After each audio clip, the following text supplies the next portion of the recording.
আসসালামু আলাইকুম। আজকে আমার জন্য একটা খুশির দিন, কারণ বাংলাদেশে ইলিশ মাছ যেটা হয় সেটা বিশ্বের সেরা ইলিশ। ইলিশ কিন্তু আরও অনেক দেশে হয়, কিন্তু বাংলাদেশের যে ইলিশ, সেই ইলিশ সমুদ্র থেকে আজকে আমরা সমুদ্রে ইলিশ বিক্রি করবো, তাই না? কিন্তু আমরা যে নদী, পদ্মার ইলিশ, মেঘনার ইলিশ, সেগুলো যে ইলিশ মাছের ব্যাপারটা আমাদের শুধু বাঙালি হিসেবে না, বাংলাদেশি হিসেবে পরিচয়ের সাথে জড়িত। ইলিশ মাছ আমাদের একেবারে দেশের মাছ। শুধু আমি এটাকে জাতীয় মাছ বলে বলতে চাই না, এর স্বাদ, এর রান্না, এর সাথে আমাদের জীবনযাপন অনেক কিছু জড়িত। তো ফলে ইলিশ মাছকে রক্ষা করার জন্য সরকারের পক্ষ থেকে বেশ কিছু উদ্যোগ নিতে হয়।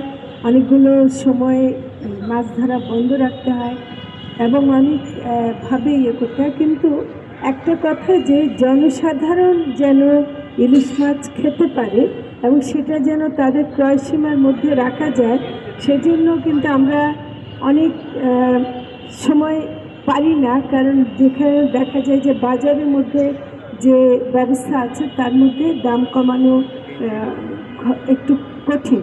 তো আমরা সেই জন্য বলছি যে বাংলাদেশ মৎস্য উন্নয়ন কর্পোরেশন, তাদের যেহেতু একটা সুযোগ আছে, এবং আমি আজকে খুশি হলাম যে বাংলাদেশ ম্যারিন ফিশারিজ অ্যাসোসিয়েশন আমাদের সাথে যুক্ত হয়েছে।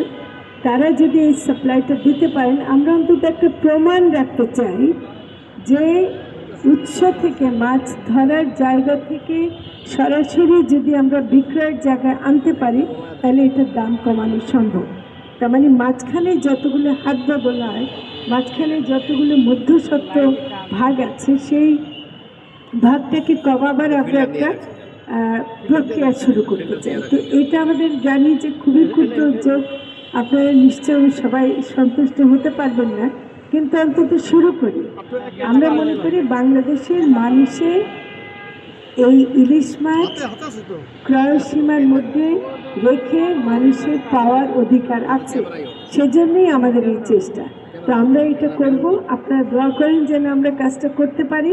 আজকে যতটুকু আমরা দিতে পারছি সেটার দাম বোধহয় 600 টাকা প্রতি কেজি পড়বে, আর সাইজের মধ্যে 450 থেকে 850 গ্রামের মধ্যে পড়বে। ওটা সাইজ অনুযায়ী দেখা যাবে। তো আমরা আজকে যতটুকু পারি বিক্রি করব, আপনারা সহযোগিতা করেন, আমরা যেন এটাকে আরও চালিয়ে যেতে পারি। আমার মনে হয় যে আমাদের প্রাইভেট সেক্টরেও ওনারা যথেষ্ট চেষ্টা করছেন।